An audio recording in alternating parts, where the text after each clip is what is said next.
కేకో భిన్న రుచి, విభిన్న రకాల వేడుకల్లో కేక్స్.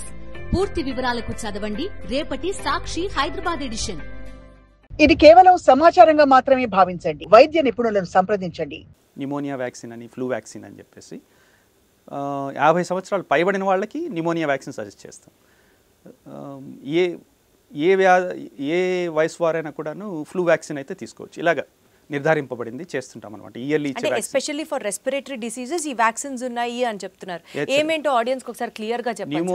నిమోనియాకి ఏజ్ గ్రూప్ వాళ్ళు తీసుకోవాలి, అది కూడా నిమో వ్యాక్సిన్ అనేది 50 సంవత్సరాల పైబడిన వారు, అలాగే ఫ్లూ వ్యాక్సిన్ అంటే ఇయర్లీ వ్యాక్సిన్. నిమోనియా వ్యాక్సిన్ అనేది 5 సంవత్సరాలకు ఒకసారి ఇస్తారు.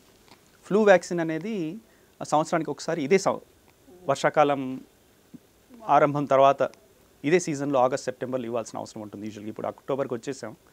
సో ఈ సీజన్లో ఎక్కువగా ఫ్లూ వ్యాక్సిన్ ఇస్తాం. దానికి ఏ వయసు వారన్నా కూడా ఇవ్వచ్చు. అంటే జలుబులు, దగ్గులు, అలర్జీస్ ఇవన్నీ ఉన్న వాళ్ళకి ఎక్కువగా. సిఓపిడి వాళ్ళకైతే 2 తప్పనిసరిగా. నేను చెప్పినట్టు సిఓపిడి వాళ్ళు already they might be age group is more than 40-50 ఉంటారు.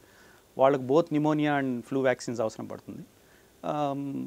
తక్కిన వాళ్ళకి తీసుకుంటే నార్మల్గా కొద్దిగా రోగనిరోధక శక్తి తక్కువ ఉంది అన్నట్లు అనిపిస్తే ఏ వయసు వారైనా కూడాను ఫ్లూ వ్యాక్సిన్ తీసుకోవడం సేఫే అంటారా? ఈ వ్యాక్సిన్ సేఫ్. యాక్చువల్లీ మీ ప్రశ్న కూడా ఏంటంటే పోస్ట్ కోవిడ్ ఎక్కువ మంది అడిగేది ఏంటంటే వ్యాక్సిన్ సేఫా అని.